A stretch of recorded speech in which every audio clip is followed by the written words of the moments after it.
Hello students, आज हम surface areas and volumes में surface area of a right circular cylinder पढ़ेंगे। ठीक है। Now if the stack is kept vertically up, मतलब एक स्टैक है उसको हम वर्टिकली अप रख रहे हैं, it is called a right circular cylinder since it has been kept at the right angles to the base and the base is circular.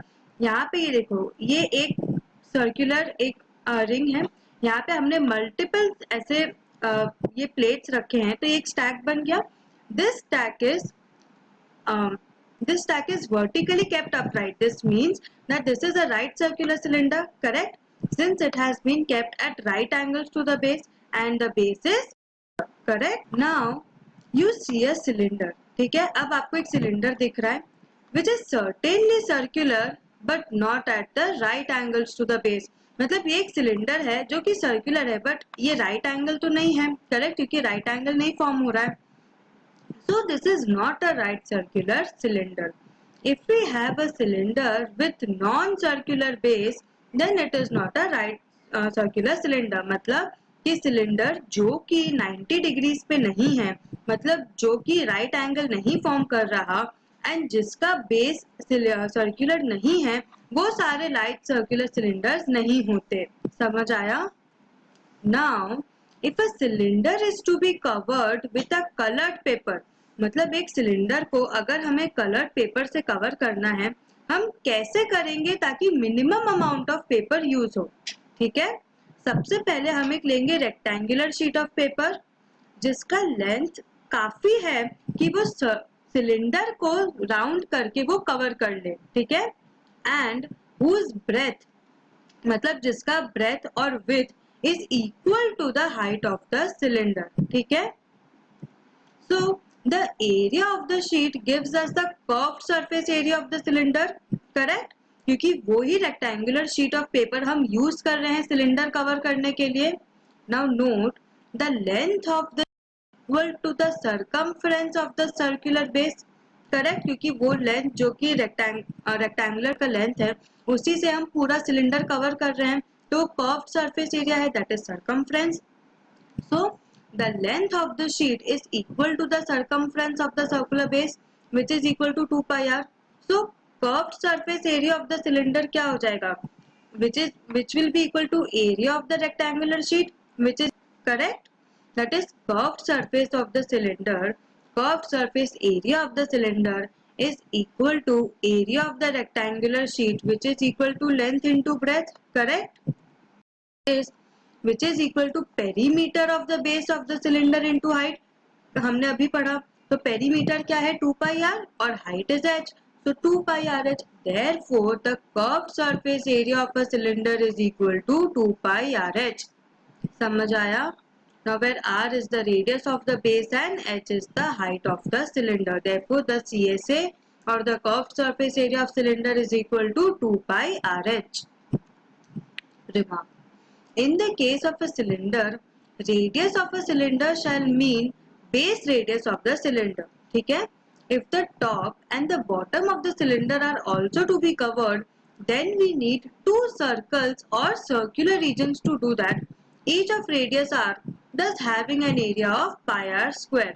समझ आया? अगर आप सिलेंडर के टॉप एंड बॉटम को भी ले रहे हो, ठीक है, मतलब सिलेंडर का टॉप एंड बॉटम भी आपको कवर करना है, तो मतलब वो सर्कुलर होता है, करेक्ट. तो सर्कल का आपको एरिया अप्लाई करना पड़ेगा, तब जाके आपको टोटल सिलेंडर का एरिया मिलेगा. तो वो क्या होगा, अपर सर्कुलर रीजन का पाई आर स्क्वायर और लोअर सर्कुलर रीजन का पाई आर स्क्वायर.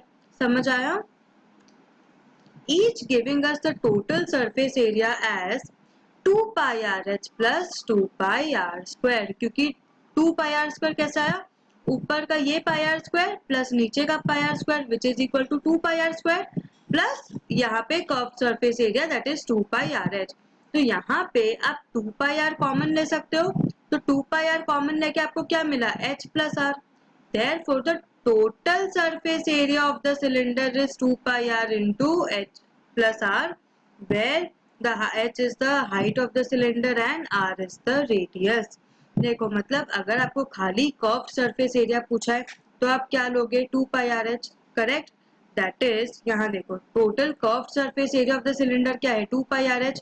बट अगर आपको टोटल सरफेस एरिया पूछा है, टोटल सरफेस एरिया में ऊपर का और नीचे का दोनों का बेस भी हम ऐड करेंगे, इसीलिए कर्व्ड सरफेस एरिया में हम 2 पाई आर स्क्वायर ऐड कर देंगे। तो हमें क्या मिलेगा, total surface area of the cylinder. ठीक है, नाउ अब यहाँ पे पाई, देखो पाई के दो वैल्यूज होते हैं, फर्स्ट 22/7 एंड सेकेंड 3.14। अब क्वेश्चन में अगर आपको मेंशन नहीं किया है कि पाई की वैल्यू क्या होगी, तो आप जनरली 22/7 लोगे। ठीक है, बट क्वेश्चन में अगर स्पेसिफिकली मेंशन है कि use pi is equal to 3.14, तो आप 3.14 ही लोगे, क्योंकि इससे आपके आंसर में डिफरेंस आएगा। ठीक है, now examples, Savitri had to make a model of a cylindrical kaleidoscope for her science project। ठीक है, उसको एक cylindrical kaleidoscope का मॉडल बनाना था साइंस प्रोजेक्ट के लिए। She wanted to use chart paper to make the curved surface of the kaleidoscope, मतलब उसको curved surface बनाने के लिए चार्ट पेपर चाहिए था। What would be the area of the chart paper required by her if she wanted to make a kaleidoscope of length 25 centimeter with a radius of 3.5 centimeter? मतलब उसको कितना chart paper area चाहिए था, कितना area का chart paper चाहिए था अगर उसको क्लाइडोस्कोप बनाना था जिसकी लेंथ होगी 25 सेंटीमीटर एंड रेडियस है 3.5 सेंटीमीटर। ठीक है, so radius of the base of cylindrical kaleidoscope R is 3.5 centimeter, correct। Height और length of kaleidoscope is equal to 25 centimeter। मैंने बोला था कि जो length होगा rectangular sheet का that will be equal to the height of the cylinder। so इसीलिए height और length of kaleidoscope is equal to 25 centimeters। तो area of chart paper required क्या होगा, area of chart paper required is equal to curve surface area of the kaleidoscope, correct. Curve surface area of the kaleidoscope क्या होगा 2 pi R H.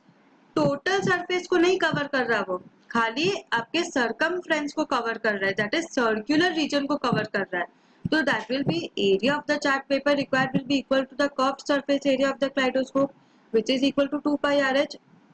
तो देखो question में कहीं भी मेंशन नहीं है कि पाई की वैल्यू आप क्या लोगे, इसीलिए मैं यहाँ पे पाई की वैल्यू ले रही हूँ 22/7।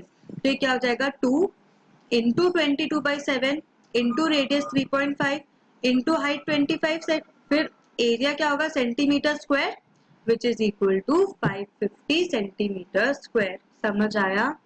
What have you learn today?